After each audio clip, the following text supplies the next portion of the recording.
Back with New Orleans Mayor Mitch Landrieu on the WDSU hot seat. Last week at Tulane, you opened with a very passionate speech. This is the program that was passed out, NOLA for Life, your comprehensive murder reduction strategy. You opened that speech with, "We are drunk on violence and should wake up to this fact." I would argue that citywide, most of the population is wide awake. But I'm sure you've heard some of the criticism. Do you believe that the city at times is awake enough for this problem? No. I would say as a general rule. A lot of times people, if you're the victim of a crime, statistics don't matter. One armed robbery is too many, one murder is too many. My job was to stop the city from falling off of a cliff, turn it around and get it moving in the right direction. I believe that we have successfully done that. As I've said, our murder reduction strategies with a lot of work have helped reduce the murder rate as of today to the lowest rate since 1970 in 45 years.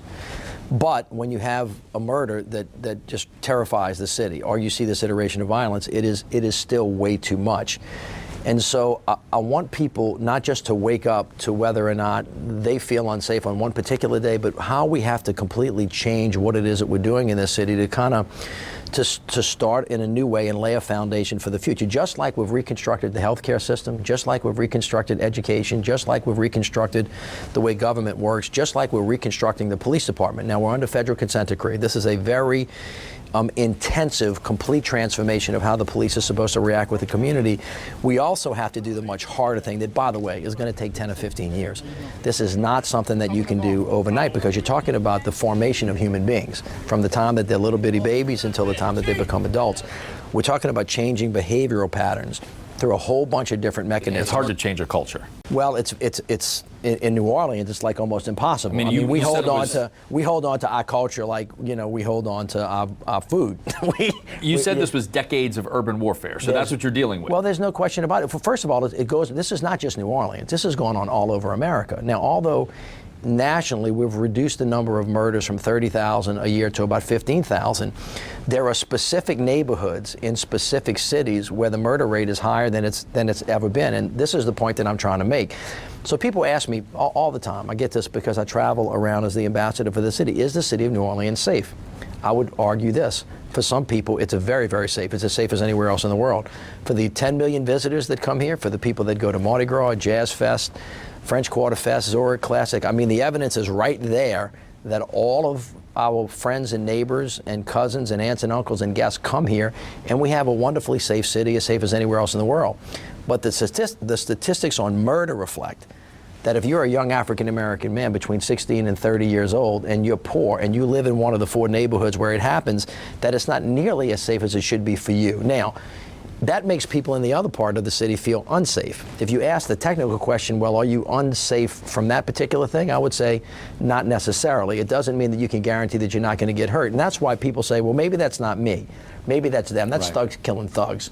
And that's the process of natural selection. What I'm telling people in the city is, no matter how much better we're doing as a city, and there's evidence that this is one of the great turnarounds that the country has ever seen in what we're doing in the city of New Orleans, that you cannot leave this problem to fester, because if for no other reason, it scares the hell out of everybody. Right. And then when people don't feel safe, then they start making decisions that don't really have anything to do with them, and then they don't go protect the other folks. So we've got to get into this. You cannot look away from it. That's why the speech, I just wanted to kind of pop everybody in the nose and say, listen, pay attention. Wake up. Do not go to sleep on this. Let's quit yelling and screaming at each other, and let's find out what is going to work. Now, nobody in the country has fixed this problem. It's the hardest one.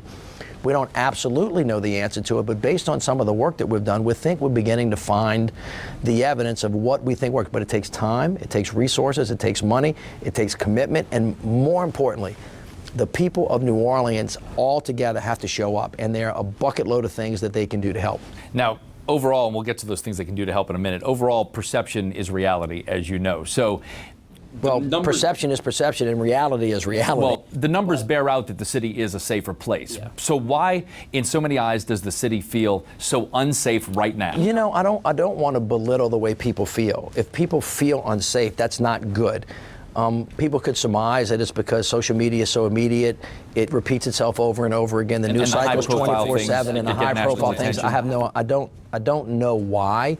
I just know that it is, and I accept that it is so. I mean, when you have a tourist who's trying to save somebody and is captured on surveillance video being shot by somebody else, and that's on every national newscast, that hurts even though that's an isolated incident, that hurts the perception of safety. That happened at 4:30 in the morning in places where people shouldn't have been. I get that, but we do have in the city of New Orleans, I know people recognize this. People do come here, they party a lot, they stay up 24/7, there's a lot of alcohol, there's access to guns, there's a lot of stuff here that creates the conditions where people decide for some reason until they could act out. However, I just have to say this, New Orleans is not unlike every other major city in America. So I get defensive when people start saying, well, New Orleans is an outlier. We're absolutely not an outlier. There are very few cities that have as many people that come into their city that we keep as safe. Our police department does a better job than any police department in America on crowd control on big major events. And so this city is perfectly safe to come visit in those instances. You can't ever completely guarantee that nobody's going to get hurt, but our record on having people come into this city and enjoy themselves and then go back out is really good. Now, I want to just be really clear about this, but if you're not safe in all the neighborhoods, we can't just be safe for the tourists. We can't just be safe for the folks from the other parishes that come. We have to be safe in the neighborhoods, and there's certain neighborhoods, especially as it relates to murder, that are way too unsafe. And you see this from time to time. What I'm telling people is, I think, based on what I've been able to glean from the data, and I believe this started in 1980, that young men in this city, and I think this happens all over the country, have begun to resolve their differences, some very minor differences that were a result of disrespect, anger, frustration, or shooting their friends that they know in the head over things that other people would seem is irrational. And it keeps repeating itself. We've got to get into that. Just like you would interrupt a virus, just like you would find a cure to cancer, just like you would fight. You got to focus on it. You got to put the resources behind it, and you have to go after it, and then you can change it. And it can be done. We got to get on it. I read a lot of people who saw your speech last week. You talked about NOLA for Life, which, according to the stats, has been a very successful program in the murder reduction strategy. But it's an idea that's been established. I saw a lot of people might have been looking for new ideas based on what I heard from the community at large. That's because everybody's always looking for the new flashy thing. How about you showing up and doing the hard work? If you want to help, go on nolaforlife.org. There are 10 things that you can do. If you want to be on the law enforcement side of it, you can do that. If you want to be on the social service side, you can do that. If you want to be on the job creation side, you can do that. Every business in this city can help by hiring 1 or 2 kids this summer. If somebody wants to teach a kid how to swim, they can do that. If you want to coach a team, you can do that. What I'm saying is that we are one city. We're not just the accumulation of 73 neighborhoods that never interact with each other. The beauty of New Orleans is that we're a melting pot, and that as great as we are, and there's a great story to tell about how far we've gone, we're never ever going to be the great city that we want to be if we don't make sure everybody's safe. And that means everybody. And it means that everybody's life is as valuable as everybody else's life, and everybody deserves the same amount of attention that we get when an innocent victim gets shot or a famous person gets shot. And we have to drill down on it and stay at it, and we can solve this problem. We're out of time, but I'm going to get one more question in. Sure. The city's tricentennial is coming up. Very excited about it. What do you want New Orleans to look like in 2018? Well, I want New Orleans, again, the most important part is for us to be a city of peace and to work towards making the city safe. It needs to be economically vibrant. We need to be the nation's laboratory for innovation and change. And then we just need to be the best version of ourselves. That's what we use in 2018 to move towards. But again, if people are waiting on me to do it, all right, I'm waiting on everybody else to kind of pull into this team so that we're one team, one fight, one voice, one city, and reflect to the United States of America how great New Orleans really is. Mayor Mitch Landrieu, we appreciate the time. Thank you. Thanks so much. That's it for the WDSU News Hot Seat. I'm Scott Walker. Back to the news desk.